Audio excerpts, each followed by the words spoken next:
Now, North Korea tests a new missile, rattling nerves in Asia and here in Washington. William Brangham has the story. The North Korean news anchor hailed the latest launch, delivering a statement from the nation's leader on state TV. Kim Jong-un declared with pride that now we have finally realized the great historic cause of completing the state nuclear force, the cause of building rocket power. The broadcast showed an image of Kim signing the order to launch.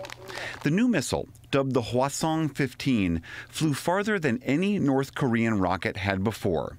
It soared to an altitude of nearly 2,800 miles, then dove into the Sea of Japan, within what's known as Japan's exclusive economic zone. That means, if shot on a flatter trajectory, the missile could have flown some 8,000 miles, reaching Washington, D.C.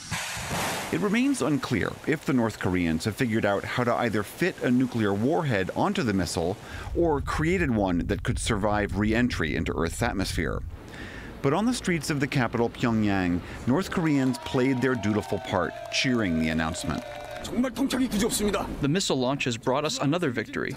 Our success has once more cracked down on the U.S., which is unable to see its coming death. South Korea responded with its own drill, firing off missiles into the sea. And President Moon Jae-in spoke with President Trump by phone. His spokesman said he'd warned the situation could get out of control. President Moon stressed that we should prevent a situation in which North Korea misjudges the current situation and threatens us with nuclear weapons, or a situation in which the U.S. takes into consideration preemptive strikes. Mr. Trump also spoke by phone with Chinese President Xi Jinping. Afterward, Mr. Trump tweeted that new sanctions on the North would be forthcoming. The Chinese Foreign Ministry said Xi is gravely concerned. This afternoon, the UN Security Council held another emergency meeting on the North's continued defiance of UN resolutions. So what does this latest launch mean for U.S. diplomacy? For that, we turn to Joel Wit. He was part of the team that negotiated a nuclear agreement with North Korea during the Clinton administration. He's now a senior fellow at the U.S.-Korea Institute at Johns Hopkins University and founder of 38 North, a website that focuses on Korea. So, Joel Wit, how concerned should we be about this latest launch? Well, of course, we should be concerned because North Korea is obviously moving to the development of a missile that can reach the United States. But this is not new. This is the third test they've conducted, and we've known for some time that they are moving down this road. So it just reconfirms what's going on, and it's, of course, very dangerous.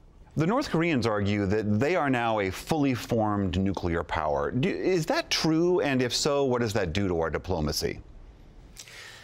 Well, the reality is North Korea has had nuclear weapons for some time now, and they've also been able to put them on missiles that can reach other countries in the region, like our allies, South Korea and Japan. And so now they're expanding their reach by developing missiles that can reach the United States. So they have been a nuclear weapon state for some time now. They have been a threat to other countries in the region, and now they're going to be a threat to the United States. Does that provide an opportunity, though, to open up talks of some sort that might be productive? Well, that's a very good question, and it sounds counterintuitive, but in fact, North Korean policy is based on creating a nuclear shield so they can develop their economy.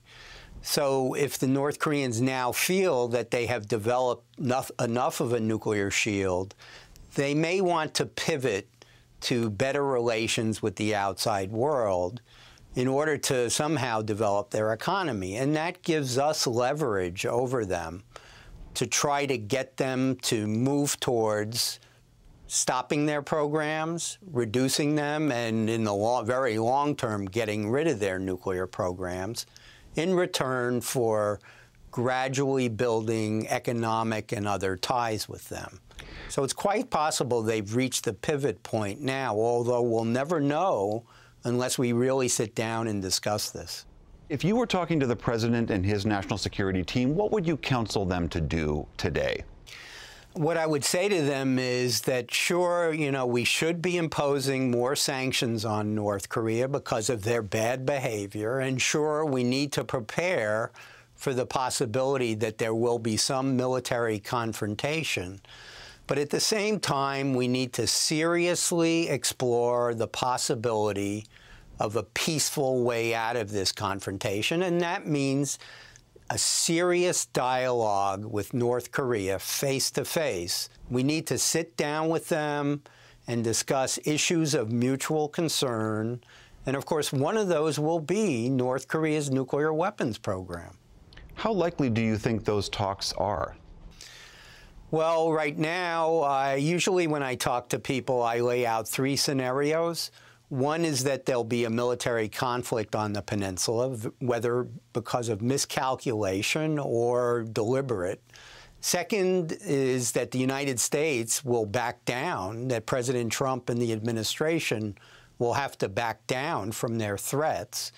And third is there'll be a diplomatic track that will be pursued. And I would say the chances of diplomacy right now are anywhere from 10 to 20%, and the other 2 are much higher. Joel Wit from Johns Hopkins University, thank you very much. Thank you.